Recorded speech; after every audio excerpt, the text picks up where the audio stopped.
Tonight at 10, we're at Westminster, where MPs have approved the first December general election since 1923. They hailed it as the election of a lifetime.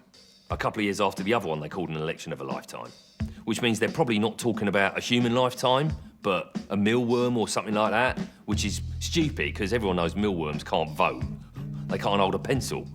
Early on, Corbyn and Johnson had to go on this sort of game show where Boris had to mention Brexit as often as possible and Jeremy had to pretend he hadn't heard him.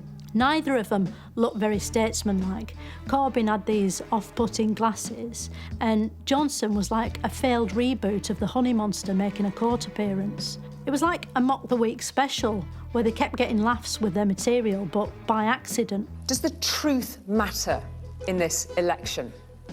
I think it does, and I think it's very important. While the debate was on, the Tories changed their Twitter name to Fact Check UK, so they looked like an independent fact-checking service. They got shit for that, but to be fair, it only fooled everyone who saw it. The Tories had this simple slogan they kept saying over and over again. Get Brexit done, get Brexit done, get Brexit done. Which meant you knew who to vote for if you wanted to get Brexit gone. People said Jeremy Corbyn's Brexit position was hard to understand, just because it couldn't be summed up in a snappy soundbite or a short book. But it was really simple. He said he'd negotiate a new deal, then put that to the public in a referendum, which he'd be neutral about. Then he'd subtract the deal you first thought of, fold the result in half and multiply it by the Jews. What's the problem? There were lots of people talking about tactical voting. To vote tactically, you had to ignore who you wanted to vote for and instead vote Lib Dem, which is short for the Liberal Dems. They're this sort of middle filler party that used to be run by the world's oldest Doctor Who, Winch Cable, until he regenerated into this Girl Guide leader called Joe from Swindon.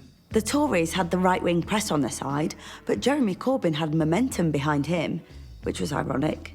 Then the chief rabbi said the Labour Party had a serious problem with anti-Semitism, and the next day Corbyn was interviewed by Andrew Neil, and he didn't say sorry once, or twice, or all. Boris Johnson was supposed to be interviewed too, but when he saw what Andrew Neil had done to Corbyn, he must have shut his own arse up his back, because suddenly he was too busy doing other things. Boris avoided everyone.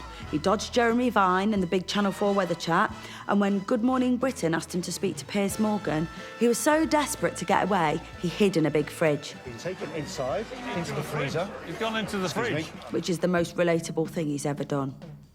To be fair, he was being furiously held to account by the press. You only had to glance at the front pages to see that.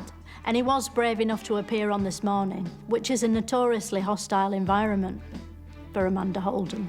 One morning, a reporter tracked Boris down and asked him to look at this shocking photo of a boy sleeping on a hospital floor. But when confronted with this image by an ITV reporter today, the Prime Minister at first refused to even look at it. It's not fair to expect Boris to focus on an interview with a suffering child directly in his field of vision. He might be overcome with emotion and just start laughing. So he did the decent thing and nicked the reporter's phone. Anyway, in the last few days, the polls tightened and Labour and the Tories were neck and neck, apart from the huge gap between them.